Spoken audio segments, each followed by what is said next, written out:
So this is the last Vlogmas video. You might have noticed I actually posted a video yesterday that was not a Vlogmas video, and here I go back again to Vlogmas. I'm not sure if that's allowed, but the video that I had planned for today was ready, and yesterday I was super tired and didn't feel like filming anything, so I didn't, and I just decided I would switch them around. So it's fine. I'm not worried about it. What I was worried about though is that this is the 25th video, which is a video that's supposed to come out on Christmas. And I would assume that it's supposed to be about Christmas, but I didn't film like some big Christmas video. I did film on Christmas, but it was the sick day video and then the avocado ice cream video. Oh, and then at night I filmed the Holiday Harmony Christmas carolers.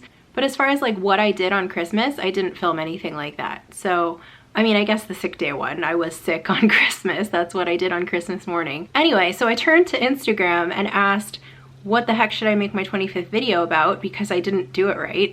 I didn't do what I was supposed to do. And I got a couple responses. My friend Belle said, just give a recap of what you did on the rest of your day on Christmas. So because I woke up sick on Christmas morning, I didn't plan to do anything. I made a big to-do list for myself, and I was basically like, well, if I have to stay home and do nothing, I may as well do all of this stuff. And then I started feeling better. And I threw that to-do list out the window, and I was like, if I feel well enough to do something, I'm gonna go to Disneyland. So that was cool because I actually had Holiday Harmony on my Vlogmas schedule that I wanted to go and film them and see them. Like, I had seen them in October as the Scarolers, and I had a video of that, which was awesome. So I wanted to see them again and see what their Christmas show was like. So I got to go see their set at Downtown Disney and film that, and that's on my channel now. So other than that, the thing that I really wanted to do that day at Disneyland was I just was in the mood to fly the Millennium Falcon. Not just ride Smuggler's Run, but I wanted to fly it. Like, I wanted to be the pilot.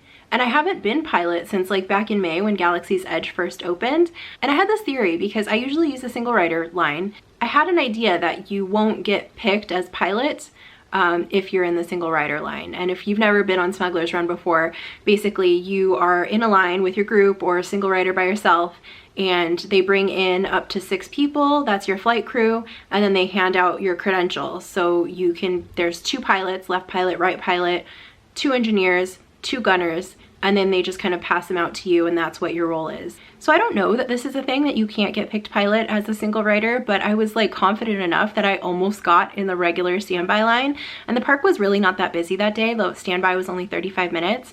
But as single rider, I was able to just walk right in, basically walk up the stairs and the thing, and then just get on the ride. So my group was with another family of 4 people, and I was kind of disappointed that I ended up getting engineer, and I was like, whatever.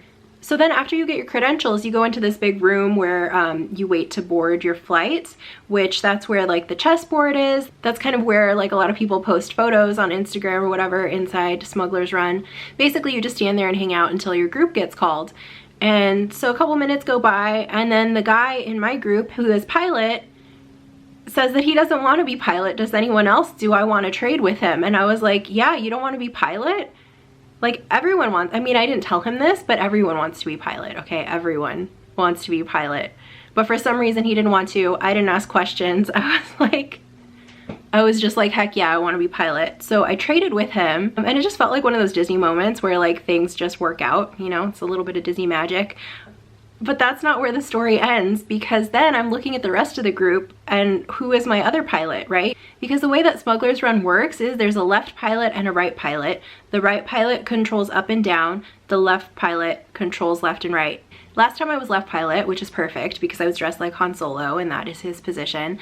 Right pilot is Chewbacca. So in addition to going up and down, the right pilot gets to pull the lever that jumps into hyperspace. So that was pretty cool. Anyway, we're back in the main room, and I'm looking at the rest of my flight crew. Who is my left pilot?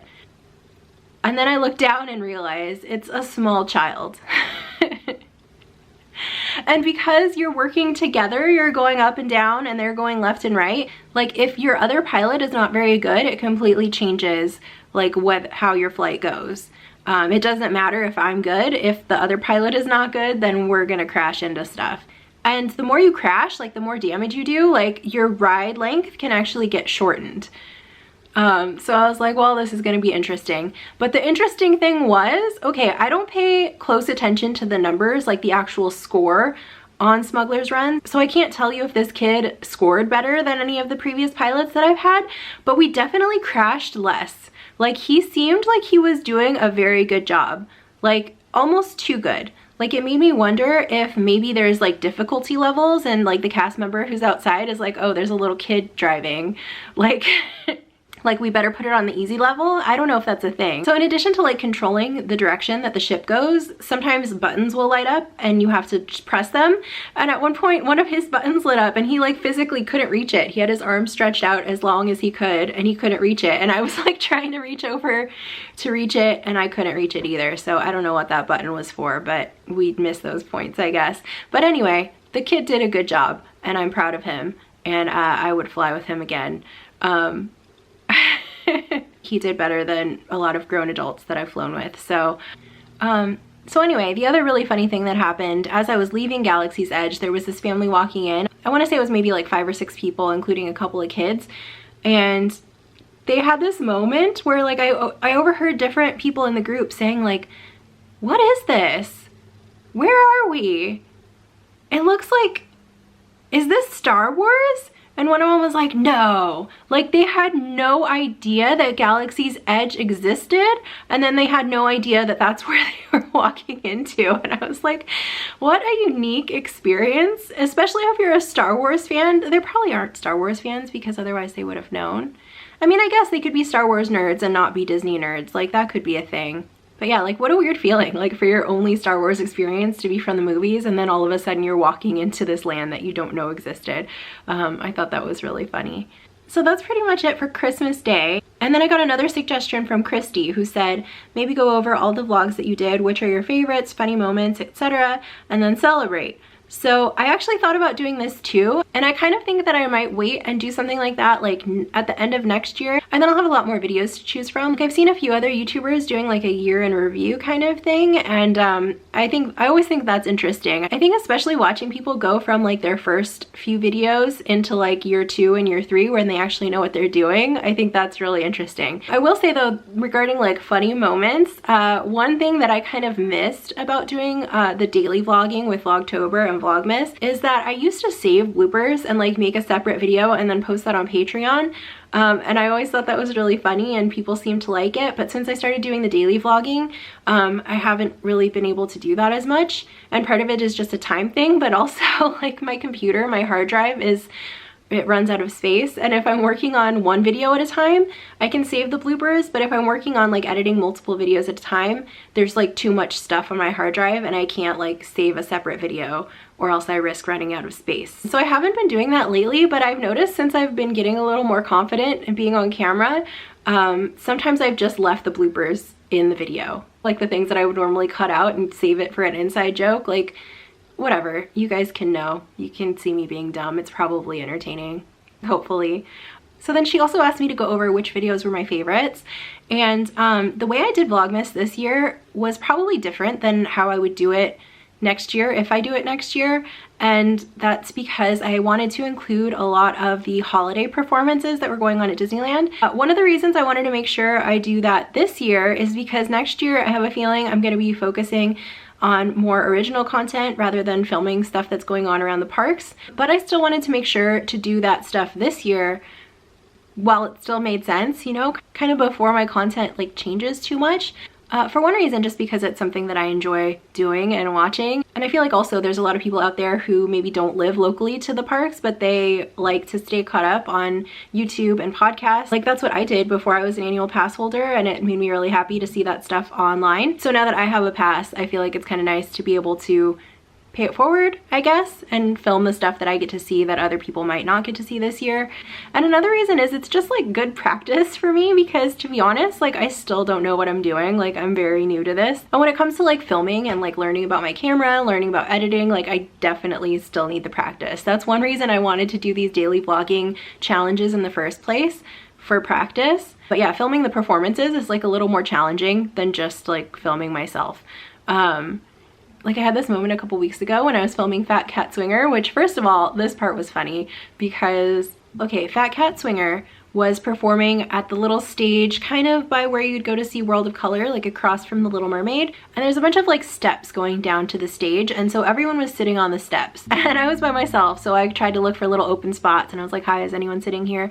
And finally these guys said I could sit by them, and it was like right in the front. And about 5 or 10 minutes before the show was supposed to start, they took the little ropes down. And so I asked a cast member, like, are we supposed to stay here, or does that mean we're allowed to go up to the stage? And he was like, you can go up to the stage, you can get closer if you want to, but there's gonna be people dancing here. And he said it like that might be like a deterrent, like a reason why I might not want to get up and go over there. But I was like, whatever, there's gonna be people dancing. Like, but I still felt kind of weird about it because nobody else was getting up and going over there. And then finally I saw this small group of like friends or a family or whatever went and stood right in front of the stage. So once I saw them get up, I went and got up too and kind of stood like off to the side, like on the little corner of the stage, so I wasn't blocking anybody's view. And then I realized they weren't planning to stay there. They just got up to take some selfies in front of the stage, and then they went back and sat down. So now I'm literally the only person standing in front of the stage like a weirdo. But I'm like, whatever, I'm off to the side, like I'm not in anybody's way, like I'm not bothering anybody, I'm just gonna stay here. Maybe other people will come and join me and be normal, because it's not weird. If you're at a concert, you want to stand in front of the stage. Anyway, so then it's time for the show to start, and the lights go out and the stage lights come on, and I'm standing there and the music starts, and then I realize the people that are dancing is the band.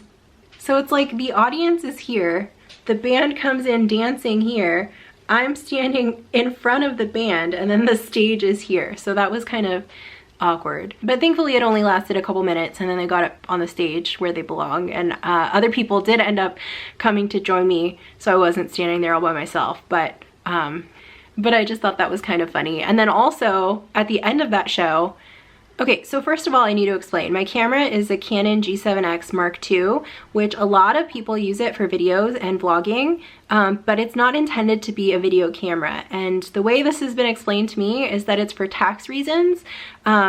If a camera records over a certain amount of time, it's considered a video camera, and then there's somehow more tax involved. So in order for a camera to not be considered a video camera, it has to shut off at a certain point. It can't just record an hour-long video, right? So for mine, I think it depends on the frame rate, like how long it can go, but usually it's somewhere around 20 minutes and then it shuts off.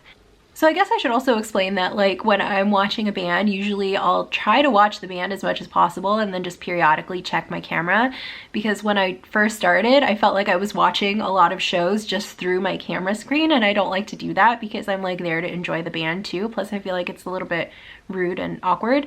But so I'm watching Fat Cat Swinger, and it's near the end of their set. I want to say it was during Run Run Rudolph. It was like one of their last songs with like a kind of a climactic build-up. The band like comes to the front of the stage and they're all jamming out, and I'm like watching and enjoying it. And then I'm like, oh, this is really good. I better check and see how it looks on my camera.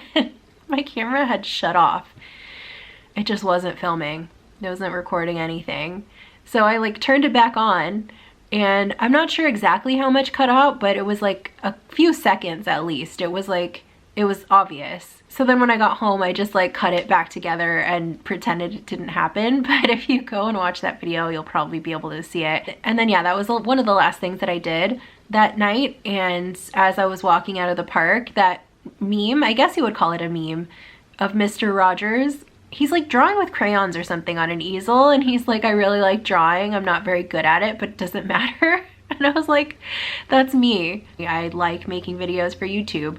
I'm not very good at it, but it doesn't matter. It doesn't matter. So anyway, I think I've rambled on enough for this video. Hopefully I covered some of the things that you wanted me to cover. I actually made some notes of other stuff that I wanted to talk about, but I'm gonna spare you that today because this video is probably already gonna be longer than I wanted it to be. So some of the stuff that I wrote down, I will have to talk about that later. I guess, wait, one last thing that I should mention is that I started out this year thinking I was gonna start a blog, and I set a goal for myself that by the end of the year, I wanted to write 100 blog posts.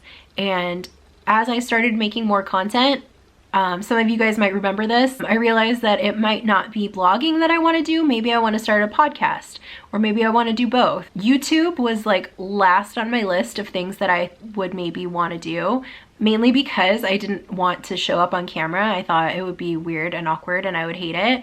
Because when it comes to like vlogging or podcasting, I can show up in my pajamas. I could not put on any makeup that day and I could have my hair looking like trash. Nobody's gonna care. I could just make what I want and no one has to see me.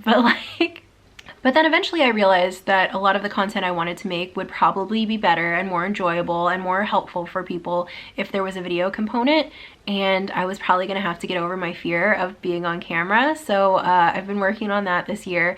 And at some point my goal shifted from 100 blog posts to 100 videos. And I kept that goal. That's one reason I wanted to do Vlogtober and Vlogmas, because I realized that would help me out a lot to get there. And I wanted to do it by the end of the year, so by today. And this is my 97th video. And so I didn't quite make it, but I did start vlogging before, and my goal was 100 blog posts. And so when you combine the blog posts that I did before I started YouTube and the YouTube videos, there are 100 pieces of content out there. So I'm gonna call it a win. I'm gonna say that I did it.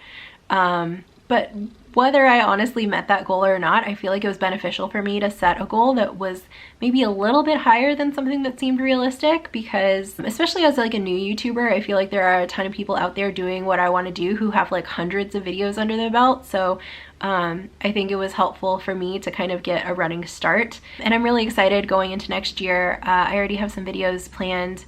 I think January I'm going to be posting 2 videos a week, and I'm going to see how that goes. I might need to drop down to weekly videos at some point, but yeah, at the beginning of the year I'm going to try to do 2 videos a week and see how that works out. I think that doing the daily vlogging thing really helps, because after that 2 videos a week seems easy.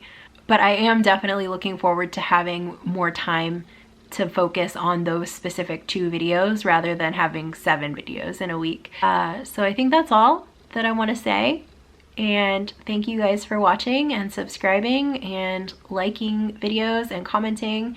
Like honestly, as a small channel, even when my subscriber count goes up by like 1, I'm like super excited about it. Okay, so I think that's it. I have to go drop Bruce off with his grandparents. I'm gonna go to Disneyland tomorrow. There will be a vlog about it.